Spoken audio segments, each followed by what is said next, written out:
Hi everyone, I'm Jessica and I'm originally from New Zealand. I've been living in Japan 22 years.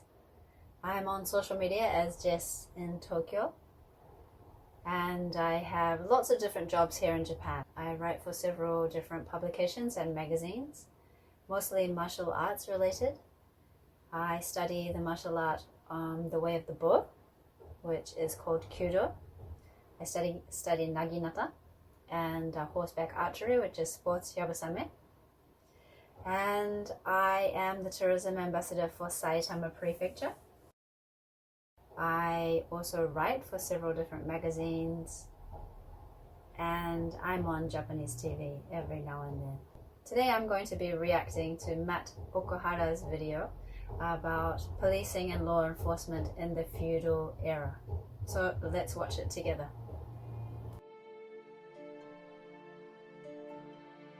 Ever since I was young, I've had an interest in law enforcement.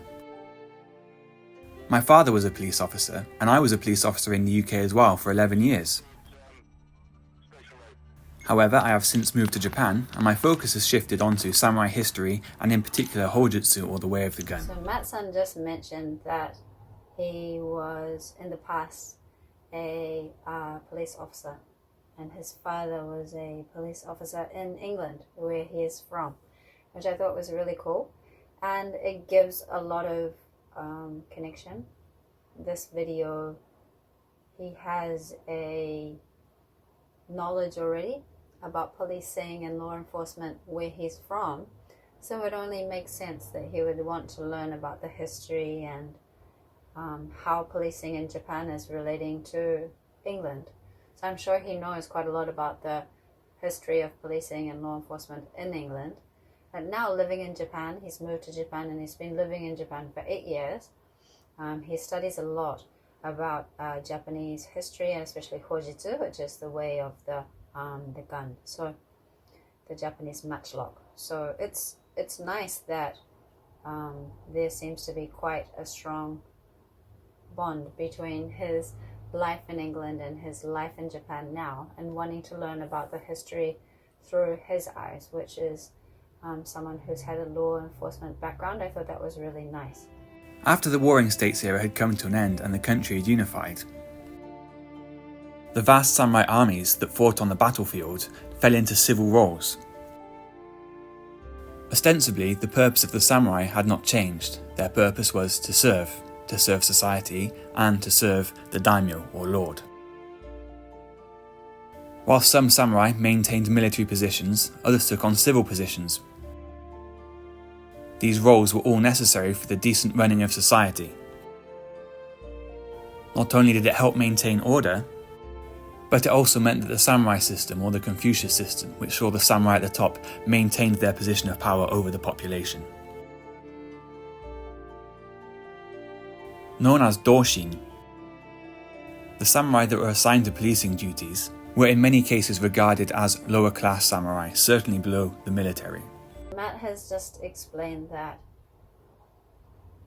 the samurai helped to serve not only the shogun but the people, and aimed to keep control and of society, to make sure that it didn't get really out of control, and that samurai police were called Doshin, which is a word that until now I really hadn't heard before.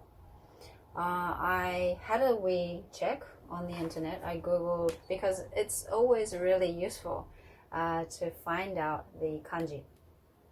So the kanji for Doshin is here.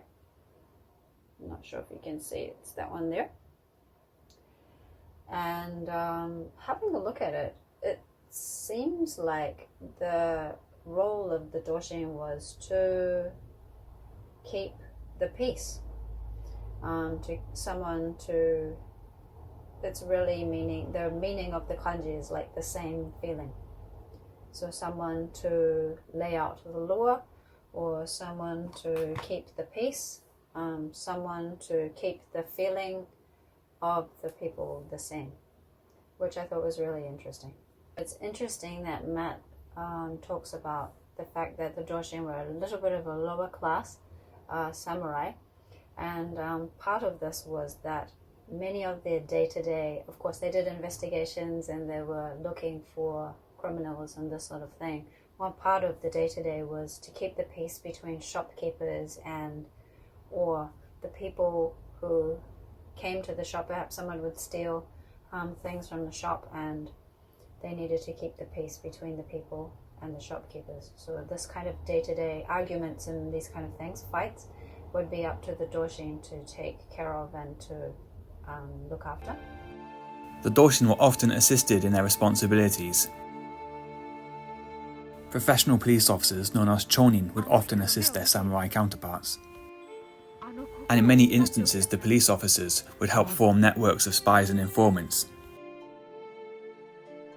Many of these informants were themselves former criminals who had come to some sort of arrangement with the police in order to be let off. There were informants, which is quite interesting, and the police or the Doshin would rely on the informants to get information and spy on different people, and basically they would be helping the police. So when I had a look on Google, there was a name that came up, a word that came up called okabiki, and okabiki, as Matt mentioned, were perhaps former criminals themselves, or perhaps they were criminals, but instead of being pinched for a specific crime that they did, they instead decided to help as informants, which in modern society is still happening today. So, usually assigned to a specific district and wearing attire to mark them out as Doshin, these samurai, along with their chonin assistants, could possibly be regarded as one of the first professional police forces in the world. Matt talks about the way that they were dressed, and I'm really interested, as I'm quite interested in garment history and garment culture in Japan.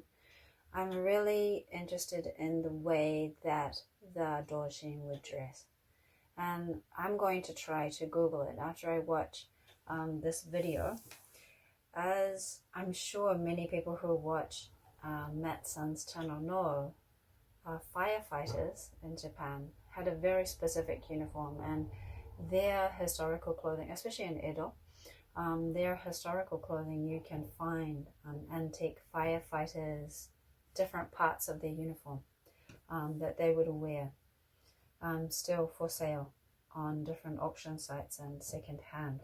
I'm really interested to know what sort of clothing that the Doshin or the samurai police would wear. Being samurai, the Doshin of course were equipped with swords. Typically this would be a katana and a wakizashi, and these swords would be carried in tandem in what is sometimes called the daisho configuration, or big little. The Doshin, however, had access to other kinds of weaponry because they were not required to kill people, they were required to apprehend them and bring them before the magistrate for questioning. One of the most common tools for apprehending someone was a length of rope. Once the offender was subdued, willingly or otherwise, the Doshin or Yoriki would bind them and bring them before the magistrate. The jute was also a common weapon. Essentially, it was the samurai equivalent of a baton, and just like in modern times, it could be used to strike the opponent. Finally, there were various kinds of sasumata, which were pole-like weapons used to immobilize individuals. Matt has just started to talk about the different equipment that the Doshin would use, and I understand about the swords. The rope was very interesting. I've seen many posts on social media by a person called Eric Shahan, who he translates historical Japanese books, and he has sort of written a book, I believe, about sort of police techniques and techniques for capturing people, and the way that Doshin or the police officers would tie up a suspect in a certain way depending on what their status was and what kind of crime they had committed. So if I can find that information, I will I will get Matt's to post the link, but I thought that was very interesting. And then Matt did talk about jute. So jute is that, as he mentioned, it's like the modern version is a police baton. So it's a very versatile weapon, and you know that depending on the koryu of the martial art, you can study jute. So I believe there are different disciplines that use jute in their practice to this day. So it's interesting to know that this was the weapon of choice for the Doshin. Sometimes included with the feudal era police are the Shinsengumi. Similar to the Doshin, they were a trained body of men in uniform. But they did not carry out a policing role, they were more of an internal security force. Matt has started to talk about the Shinsengumi, and the Shinsengumi are so famous. I've heard and seen so much about them, but to be honest, I don't really know that much. I haven't done much research myself, so I'm quite interested to see what his video talks about. Unlike the Doshin and Yuriki, who comprised of the police forces, the Shinsengumi responded to the needs of the Tokugawa shogunate. They did not respond to the needs of the community. Okay, so now I understand the difference, that they were there for the shogunate, the Tokugawa shogunate, and were an internal sort of force, more than an external force like the Doshin, to help the community or to keep order in the community in that sense. So that's quite a big difference, I think. And so in that respect, they can be regarded more as a paramilitary force than a police force. Formed in 1864 and then disbanded in 1868 at the end of the feudal era, the Shinsengumi were characterized by their strength of character and their skill at arms. So Matt mentioned that they were more paramilitary, which is quite interesting. So they had a very, very specific role, and I guess you could call them SWAT. How would you call them in today's modern society? I'm not sure. Matt could give probably a better explanation than me. However, it's great to see that difference between a standard Doshin and a member of the Shinsengumi. Of course, after the Meiji Restoration, the age of the samurai came to an end and the Imperial Japanese Police Force was formed. Initially, this was modelled on the police forces found in France and Prussia. However, after the 1877 Satsuma Rebellion, the police force also took on a more militaristic role. These various policing units existed until the end of World War II. And so we come to modern times. In 1953 is the establishment of the Japanese police force without external international sort of influences, which is really, really interesting to see. I've just looked at the portion on modern Japan, which is really interesting for me. So it's cool that it starts off feudal era, goes to Edo period, Meiji, World War II, and then through to the current day. It's great to see that history within, such a compact video, a nice, easy to watch video about the history of the police and law enforcement. It's really wonderful. And especially for someone like me that has no specialist knowledge in things like policing or law enforcement, it's very easy to understand. So I appreciate that he's made it so an easy watch. I appreciate that Matt made the video very easy to understand. Of course, me being me, I'm most interested in the equipment and the garments and the way the situation was very earlier on in history, as opposed to more modern policing. It is quite interesting, to be honest. However, if I had a choice, I think I would research the more traditional and historical old side of it, especially things like the jute, which is something that I have had a nice opportunity to sort of play with a little bit. However, I've never really learnt. However, in the future, it could be something that I pick up and sort of familiarize myself with a little bit more. Anyway, the video was wonderful, really easy to understand. It's given me some ideas for content creation for my own social media and YouTube channel. Anyway, thanks everybody for watching this reaction. If you're interested in seeing the full video, go over to Matt-san's channel and watch the full video.